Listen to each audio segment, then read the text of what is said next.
सबसे पहले मैं अपने शिव गुरु और माता पार्वती के चरणों में प्रणाम करती हूँ। गुरु भाई गुरु बहनों के चरणों में प्रणाम करती हूँ।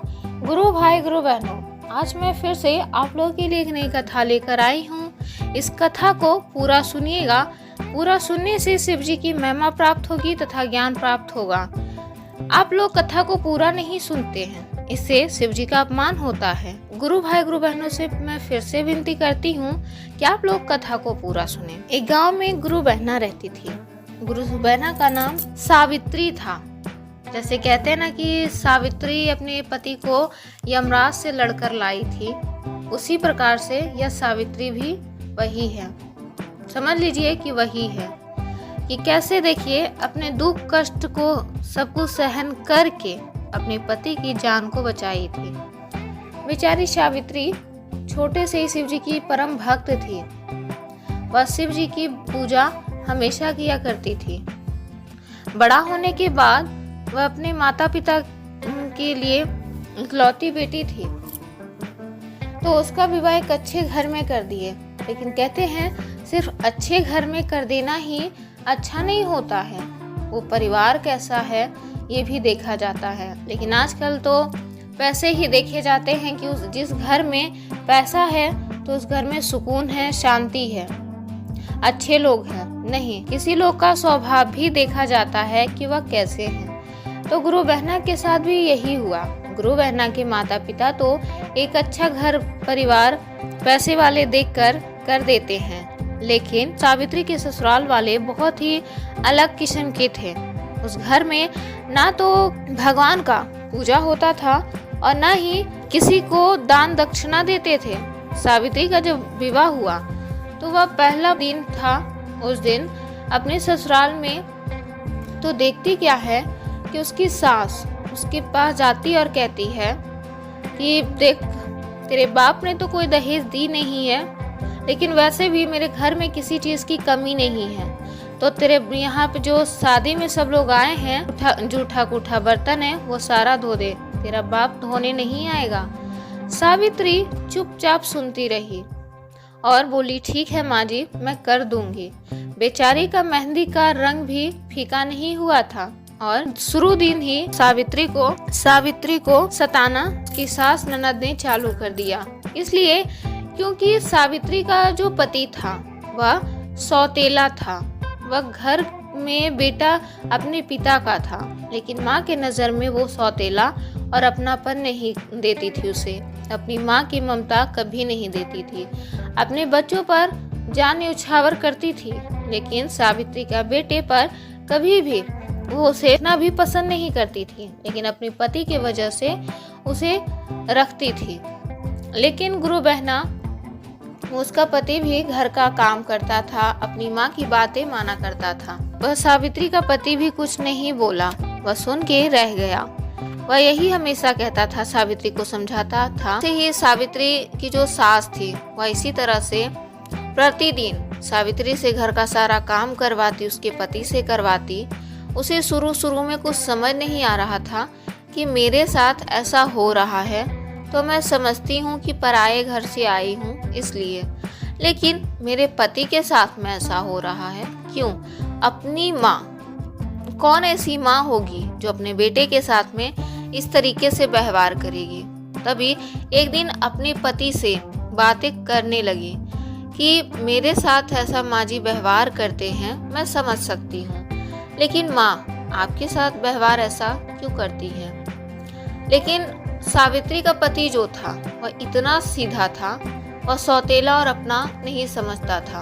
वह उसकी सौतेली माँ होने के बावजूद भी वह यह नहीं बोला कि वह मेरी सौतेली माँ है, वह ये बोला वो मुझे पालने वाली माँ है। इसलिए और वो जो भी कहती है और जो भी काम करवाती है हम लोगों को करना ही चाहिए, क्योंकि काम घर का है तो हम नहीं करेंगे तो कौन करेगा?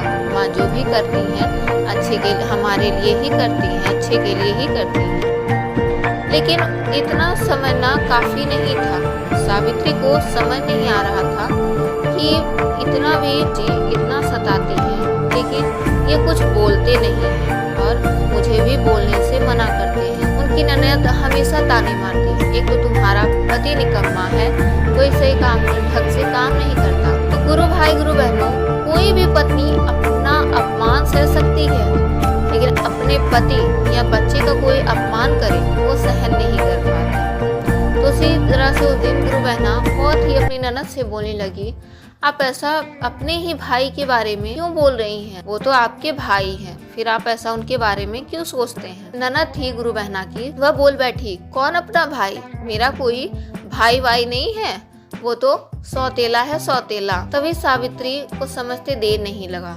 उसे सबको समझ में आ गया कि उसके साथ और उसके पति के साथ ऐसा व्यवहार क्यों हो रहा है। तभी वह कहती है, जब ऐसी ही बात है तो आप अपने भैया को यहाँ क्यों कर रखे हैं? आप अपने माँ से कह के हम लोगों को अलग क्यों नहीं कर देते हैं? सावित्री की सास सुन लेती है और आती है, कहती है, सुन, हम लोगों को तुम दोनों को रखने की मजबूरी है, क्योंकि यह घर का सारा संपत्ति तेरे पति के नाम से है। मैं इसलिए रखी हूँ कि तेरा पति अगर इस घर में रहेगा तो सारा धन और दौलत उससे हड़प सकूंगी। यह सुनकर उसकी पत्नी हैरान होती है कि सिर्फ धन दौलत के कारण उसके पति को रखा जा रहा है, वरना उसे तो कब का बेघर हो जाती। अपने कमरे में जाकर सावित्री रोने लगती है और फिर तभी उसका पति आता है। वह रोने का कारण पूछता है तो सावित्री सारा हाल बता देती है। सावित्री का पति कहता है, उससे क्या होगा, वह जैसी भी है, भले सौतेली बहन है, सौतेली माँ है, लेकिन है तो अपनी, अपना पराया नहीं देखा जाता। लेकिन सावित्री को इतना समझ गई थी, कितना उसका पति बहुत ही भोला है, बहुत ही सीधा है। उसको कितना भी समझाया जाए, अपनी सौतेली माँ और सौतेली बहन के बारे में कभी भी बुरा नहीं चाहेगा, चाहे उसकी जान चली क्यों ना जाए। तभी एक दिन कहते हैं कि अच्छा बुरा सबके जिंदगी में आता है, सबका पाप का घड़ा भरता है। तो ऐसी एक दिन सावित्री महादेव का प्रार्थना कर रही थी कि हे महादेव, आप मुझे सब कुछ दिए, धन संपत्ति तो सब कुछ है, लेकिन मुझे संपत्ति नहीं चाहिए। मुझे बस एक छोटा सा कुटिया में भी की रोटी भी मिलती तो उसमें भी मैं सुखी जीवन व्यतीत कर लेती, लेकिन यह सब मुझसे बर्दाश्त नहीं होता। मैं अपना अपमान सह सकती हूँ, लेकिन मैं अपने पति का अपमान नहीं सह सकती। इतना कहकर उसके रोती है और फिर उसकी जो सास होती है वह सुन लेती है और अपनी बेटी से जाकर कहती है, ये जो कनमुही हमारे घर आई है, इतने सालों का मेहनत बेकार कर देगी लगता है। पता नहीं किस किस से बातें करती रहती है और पता नहीं क्या कब यहाँ से चली जाएगी तो सारा धन संपत्ति हड़प लेगी। तो क्यों ना अब इस के पति को ही मार दिया जाए। अगर ये मर जाएगा तो इसकी उस कनमुही पर संपत्ति हो जाएगी, तो दोनों पति पत्नी को मार देंगे तो सारा संपत्ति हमारे नाम हो जाएगा। तभी दोनों गुरु बहना के पति को मारने का योजना बनाने लगते हैं। तो कहते हैं कि कहावत है कि जो दूसरों के लिए गड्ढा खनता है वो खुद वही गड्ढे में गिरता है। दोनों रात में दोनों माँ बेटी मिलकर खाना बनाती है और खाने में सिर्फ पति पत्नी के लिए खाना बनाती है और दोनों के खाना में जहर दे देती है और जाकर दोनों को खिला देती है। बेचारी दोनों खाकर सो जाते हैं। उन लोगों को भी लगता है कि आज माँ बहुत ही प्यार लुटा रही है, क्या बात है।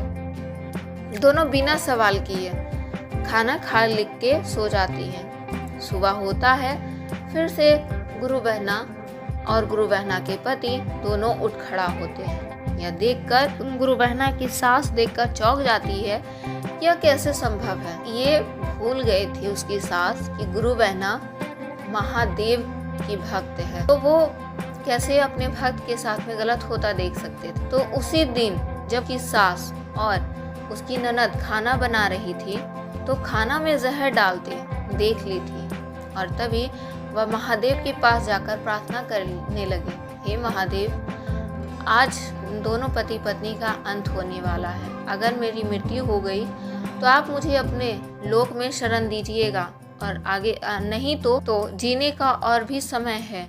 तो आप ही मुझे बचाएंगे। आज मैं अपने पति की ज़िंदगी आपके हवाले करती हूँ, आप ही हम दोनों की रक्षा करेंगे।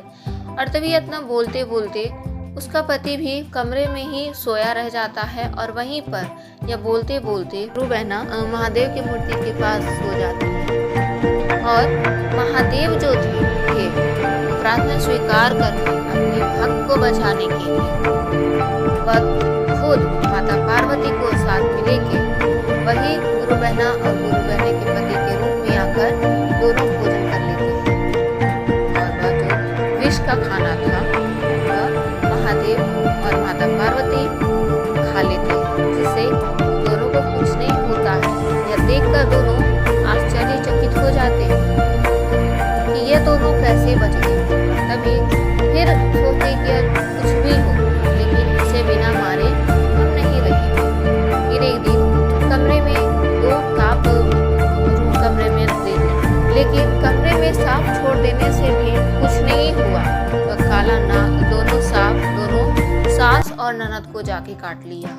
यह देखकर गुरु बहना जो थी वह महादेव को याद करके रोने लगी कि महादेव जैसे भी हैं।